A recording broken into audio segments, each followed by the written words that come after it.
You know, as a staff, trying to find a way this week to close out a game. These last two games, or both games that we were ahead with 3 minutes to go in the contest, and we did not finish the game, and two opportunities to really change the season. Right now, we could be sitting 6-4 if we could have finished out the last two games, but the reality of it is we're 4-6, and so now the more important pressing issue is a very tough road trip to Appalachian State this weekend against a very good football team that has played awfully well this year. They're very, very good defensively. We'll have to have a great plan for these guys this week. Got to play 4 quarters. And getting back to last week's game, each week we mentioned that after the game Saturday night, our team each week sort of waiting to see who's going to show up, the offense, the defense, and for the most part defensively it had been showing up the last couple of weeks, and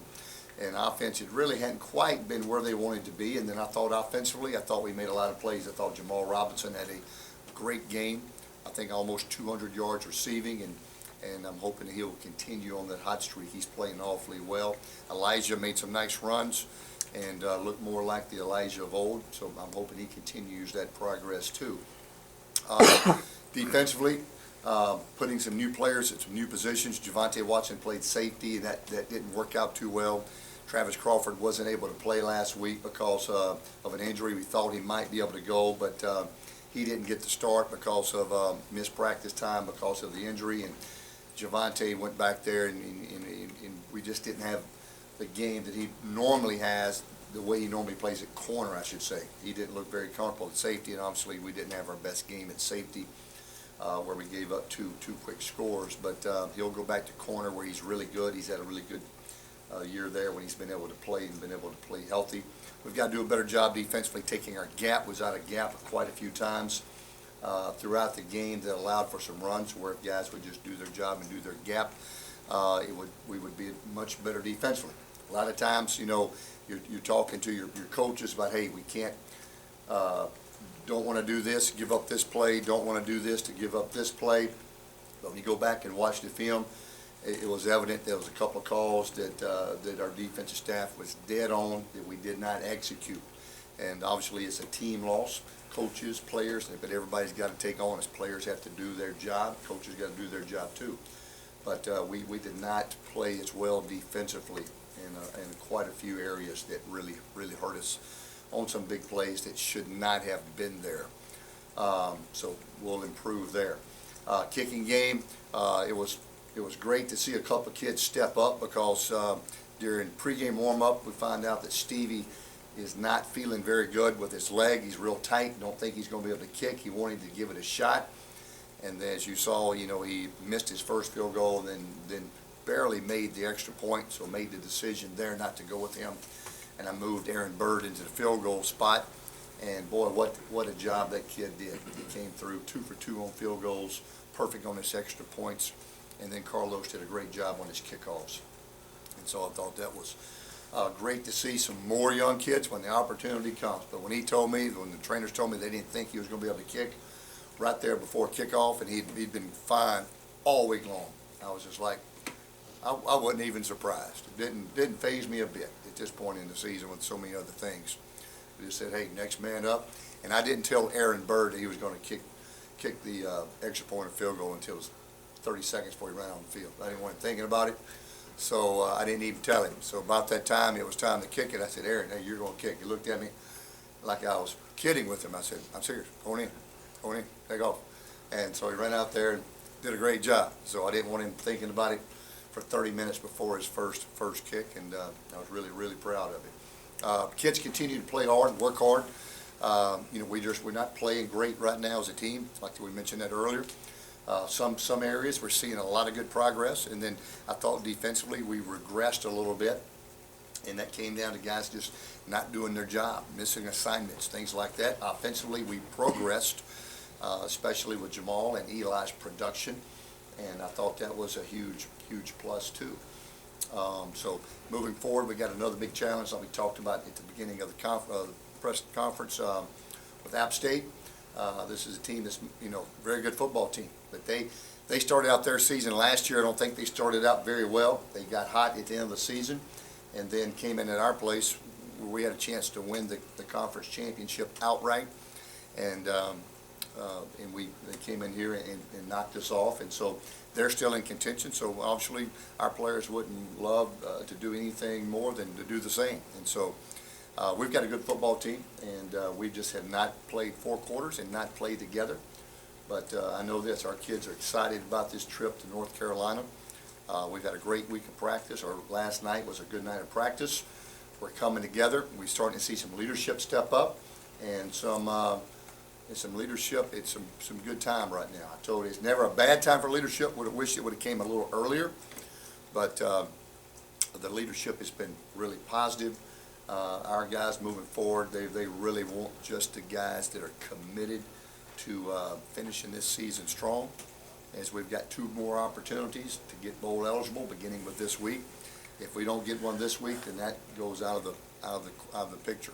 So, but still being in bowl contention, I think still gives these guys a little bit to fight for, and I still think they really are determined to work hard, have a good week of practice. So, still, I love the kids. Their kids' attitudes and their work ethic has been solid. Our play has not been up to where we would like it to be, but hopefully we can continue improving. So, any questions? Coach, how effective do you feel Darzel can be with that arm? It seems like at times the other night he was fighting. He was trying to tackle the guy Allen, and at times he just he couldn't grasp with that arm very well, and he was really tackling him basically with one arm. Well, if he would get to his right gap, he would have a lot shorter distance to go and be a lot easier to tackle the guy. That would help more than anything.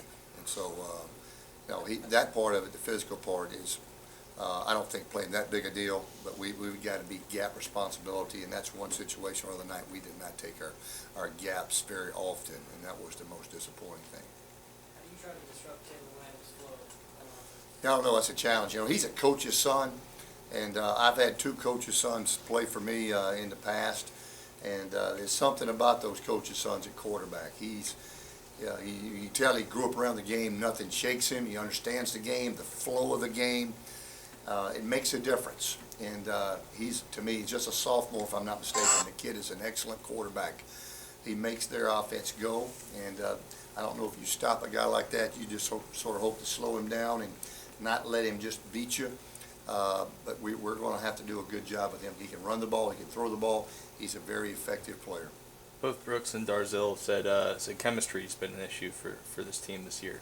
Why do you think that is? They kind of brought up different guys playing in different situations, and it's hard to kind of get. It is. That's probably been one of the biggest issues of the year. I think that's a great statement by them, talking about chemistry.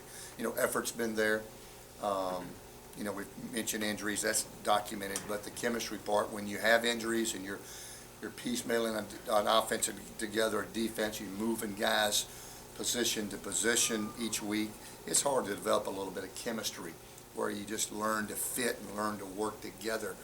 Just like Javante going to safety all of a sudden last week after playing corner all year, and you're having a new chemistry with the other safeties, and it just didn't work. We were trying to get our best 11 tacklers on the field, best 11, but just his inexperience at safety showed, and not to his fault. He gave a great effort and played awfully hard. We just weren't successful with that. So that's another example of chemistry, of just moving people around is not been very effective for us.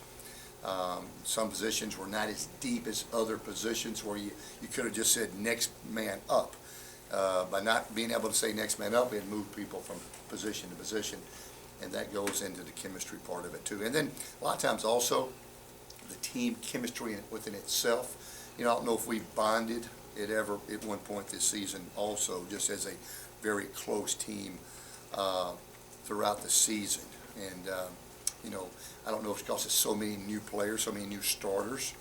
The last year's team was a veteran team of the guys that's been starting 2 and 3 and 4 years with Hamilton and Ringo and Alonzo Harris and our quarterbacks Broadway, and so they had developed chemistry.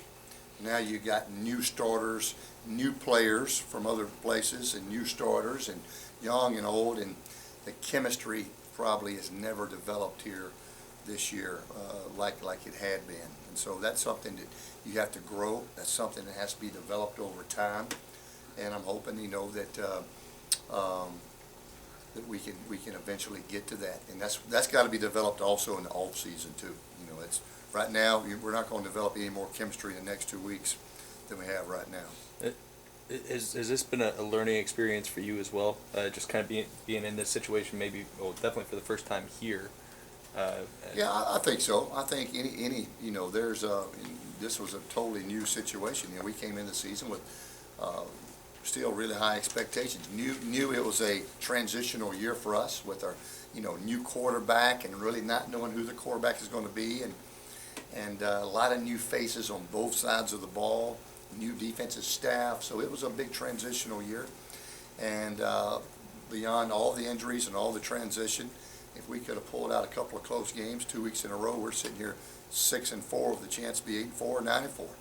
But like I said, the reality of it is we didn't get there, and it was just so many little things that you go back each week that you could point to. But the thing that you can still point to from me is that our kids are working awfully hard, and we talked about last night the Cajun standard, and we talked about all the players right now that are playing at our Cajun standard, and then we have some that their standard's not quite as high as our standard, but we will never lower our standard to meet the standards of others. They either got to raise up to our standard or they can't play. And so and I think our players, has been a part of our program, they get that. They know the Cajun way and the Cajun standard, and so that's why the efforts have been so good. So we've got to get better as a team. We've got to develop more chemistry, all those things that you got to do in the off season. But right now we've got to find a way, more importantly, to win a game that's coming up Saturday. And yet, is it just one of those years you called the right defense was called? Couldn't have been executed any better, and yet they somehow completed a pass in 4th and 2. Sometimes it's just one of those things, one of those years. But if you have an experienced safety that's played cover 2, and you got a guy over the guy and a guy behind the guy, I can't ask for my defense coordinator to call a better defense. Can't. We'd have to put all 11 out there outside the hash on that play. Sometimes it just comes down to you got to execute the call, and you got to play your responsibility, and we didn't do that on that call, or the fade route that they scored on with 3 minutes to go. Same exact defense was called. A man over number 1, hold him up with a safety over the top, and the safety didn't get over the top after he got rerouted by the corner and catches the touchdown, and that's the difference between being 6-4 or 4-6. And so I think it's a learning experience for our guys to know that you've got to execute, you've got to do what you're coached to do, and the effort's been there. It's good effort, but sometimes effort alone is not good enough. And I talked to our guys, after a couple of weeks ago, I said, we're not going to work any harder, guys. We're working hard. I can't ask our guys to work any harder at practice. Man, they're working hard. We practice fast. We practice tough. The way we lift, sometimes you got to practice smarter. You got to make sure when you're not in, you're getting a mental rep, and when you do get your reps, you got to make sure you're getting the most of every rep. This week, a lot of challenges, obviously, beyond the fact that App State is really good. Difficult travel to get there. It's going to be cold. How do you prepare? Yeah, I don't know if you can get there from here. That's the thing that's difficult. We got to fly. Then we got to get about an hour and a half bus ride to the hotel. Then the day of the game, I think we got a 30-minute bus ride to the stadium. So it is not obviously like you just fly and land here and you're 2 minutes from the hotel. It is a challenge to get there, obviously, and the weather's going to be a challenge too. It's going to be probably pretty cold. Last year, I think about this time, we watched them play Georgia State because we were preparing to play Georgia State. And they had just got through playing Georgia State, and I think about this time of year, and it was snowing sideways. And Georgia State was a passing team trying to throw it every down, and the field was about 2 inches deep in snow. So that's going to be a challenge. Don't know if it's expecting snow or not, maybe some flurries, but it'll be pretty cool. Luckily, we've got cold weather here this week, so we're definitely going to get out there and hopefully try to get as used to the cold weather as we possibly can in a few days. But I'm glad it's gotten cold here this week for that reason. Last 2 weeks have been huge for Jamal. What's the biggest difference you've seen? Has he been more vocal? You know what? Maybe a little bit, but I think more or less he's 100% healthy. I think he's really been into the games. I think he's sort of rededicated himself to doing better. He's working hard, and he's got a great attitude. And boy, has he been productive. He has really had the last 2 or 3 games. He has been on fire. Well, hopefully he'll keep that up. Coach, talk a little bit about the kids wanting to kind of pay back. How do you get them to focus in and go, look, all right, that's the point, but we also, let's just go take care of our business. Well, that's the main thing. We mentioned last year's the roles were reversed. They weren't playing for the conference championship last year. We were, and now they're still in it. Theoretically, if Arkansas State could lose a game, they would have a chance to still be in it, and we're not in it this year. And so the roles are reversed. And so, and I was telling our team, if they can come and beat us at our place last year when we were really rolling and won 6 or 7 in a row, and coming off 4 straight bowl wins, then I definitely know we've got the football team to go up there and compete well and have an opportunity to win if we can play very well. But it's going to, it'll take a great effort, and we'll have to play much improved than we have over the last few weeks. What lessons were learned last season from Marcus Cox, and how different is it this season since they're rolling in some other kids? Well, one thing, you got to wrap this guy up. You've got to tackle, and we've got to get a lot of hats to the ball. And the best way you play defense and the best way you tackle is you get a lot of people to the football. You got to have great pursuit to the football, and that's how you play the best defense you can play. Every defense is, if you play every defense the way they're supposed to be played, whether it's 4-2, 3-3, 3-4, 4-3, it's gapped out, then you should be sound. But if you don't get in a gap, but you got a lot of people flying to the ball, then you got a much better chance to be successful. We'll need that with Cox, and they've played some other guys too, and like you mentioned, and so they've got a deep backfield. They've got a quarterback that's able to get the ball to everybody and run the ball very productive, and so they're an outstanding team, offensively and defensively. I just think they're really good across the board. What's made them so good defensively? They led the conference in scoring. One thing is, I was talking to our coach, I think they're very sound. They don't do a ton, but what they do, they're very sound about taking their gaps. Their front is not very big, but boy, are they sudden, and they get in their gaps, and they stay in their gaps, and they fit everything, it seems, just right in the secondary. They're what I would say airtight. They don't give you many opportunities for big hits. They're very sound, well coached, well prepared defense. Has Brooks kind of taken the reins that quarter? I think Jalen had like 6 snaps or something like that last week, or is that just kind of a function of how the defense is playing? Right now I'd say Jalen's a little bit ahead because You mean Brooks? Brooks, I'm sorry. Brooks is a little bit ahead just for the fact that we played a little bit better offensively the other night. We was able to throw and catch pretty good. Jalen, though, still has got his strengths where he can really come in and help us run the option or the run game. But also, Jalen, in practice, I see him throw the ball every day and say, wow, man, that guy still throws the ball really good. So if needed, I know he could come in and execute it. He's still going to get to play. He'll still play this week. And so, Brooks will get the start, but Jalen will still play and have a role. And how big that role is would depend on how well we're doing. And so, but hopefully we can continue improving offensively. And the main thing, though, is, we went back and looked, and, offensively, the thing I've been so proud of is we're taking care of the ball. With the exception of the late interception, we went another game without a turnover. And so, but what we're not getting is any turnovers defensively. We've got to get to where we could get one or two a game. We would be 7-3 right now. That's the difference is, when you cause turnovers and you don't turn the ball over, you're going to have a chance to win almost every time when you win a turnover battle. And this year, I think we've won every game we've played where we're undefeated. Won all 4 games when we won a turnover battle or tied. When we have not won a turnover battle, we have not won a game. So I tell our guys it's that simple all the time. But we've got to get some balls out defensively.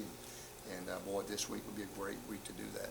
Coach, it seems that even sometimes, even when you're playing well on offense, when you get behind the chains, you're still getting sometimes caught behind the chains. Like the instance where Brooke came out, Jalen came in, there was a fumble on the exchange. Brooke comes back in, it's 3rd and 15. So is that still something that you're still going to have to work on, because kind of clean that up a little bit whether it's the penalties or something. Or whether it's a holding, just like at South Alabama, we had the holdings when our new lineman got in the game, and so now you've got false starts and those type of things that set you back. And then when you have a missed handoff, and now you drop the ball, now it goes from 1st and 10 to 1st and 15, or 2nd or 3rd and long. So that always, getting behind the sticks is never what you want to do. And so, the more we can eliminate those things, the better. But, as far as Jalen, he hadn't had much problem with that all year long. It's just, it's just like when it rains, it pours. Just at the most misopportune time, some of those things have happened. And so we've got as a team, those guys have got to really eliminate those. And sometimes they're due to maybe some snaps that are not quite there either. So we've got to try to eliminate those things. So this week, we've got to stay in 3rd and short versus this team. We're getting a lot of 3rd and longs against one of the top defenses in the conference, and that'll make for a long day. So hopefully we can do better. Coach, you talked about learning moments. Did Gary Haynes learn about picking up punts after last week in that dangerous situation when he picked up? Yep. And I told Gary, though, I wanted him in our punt returns this year. We came into this game, or this year, with the approach of being more aggressive and catching some punts. Last year, it seemed like we let every punt hit and roll, and we wanted to get every one of them. That was probably a little ill-advised to catch that one, but he probably saved about 10 yards of roll by doing that.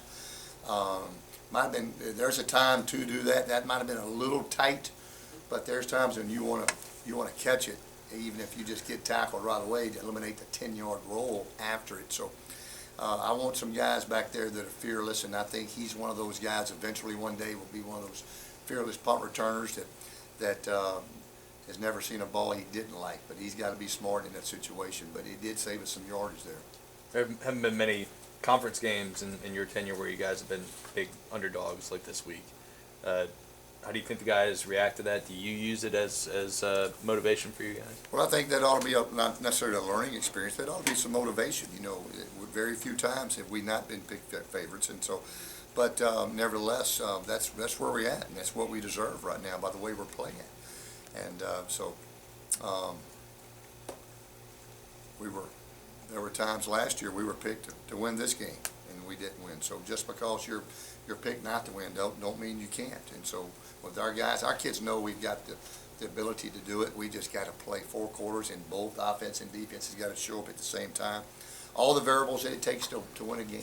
So hopefully it will do that. Coach, coaching's a small fraternity, and when you see things go on, coaching fired, maybe fired, things of that nature, what are you thankful for with regards to the fact that, hey, look, we may be having a down year, but we've got a good program here? Well, you said exactly sort of what I told our team, and that's the last couple of meetings, but especially this past Sunday with our team.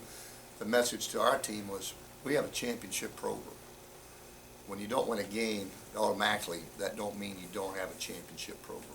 The way we do things, with the way our kids perform in the classroom, winning the Sun Belt Championship 2 years in a row academically, from just the last week, our football team raised over $1,000 for a Christmas gift for a local family. To our 4 bowl wins we've had the last 4 years. Just because we don't win a game or two, or we have, the season that we, really wasn't counting on having, and the ball hadn't bounced our way, and we hadn't played as well as we would like, by no means does that take away on who these guys are. This is a championship football program by the way they work, by the way they act, by the way they dress, and the way they've played in the past, and the way they're going to play in the future. You find out a lot about yourself when you face with a little bit of adversity, and that's what makes champions. That's what makes steel even harder. When you put it in the fire, it makes it hotter. And sometimes you need a little setback to take a step back, to take a step forward, because it makes you sort of reevaluate your things you're doing, and you try to clean up some things, and you try to fine-tune some things, and you try to get that race car running even smoother than it was. Sometimes those race cars break down. You bring them to the garage and you fix them, and now they come back faster than ever.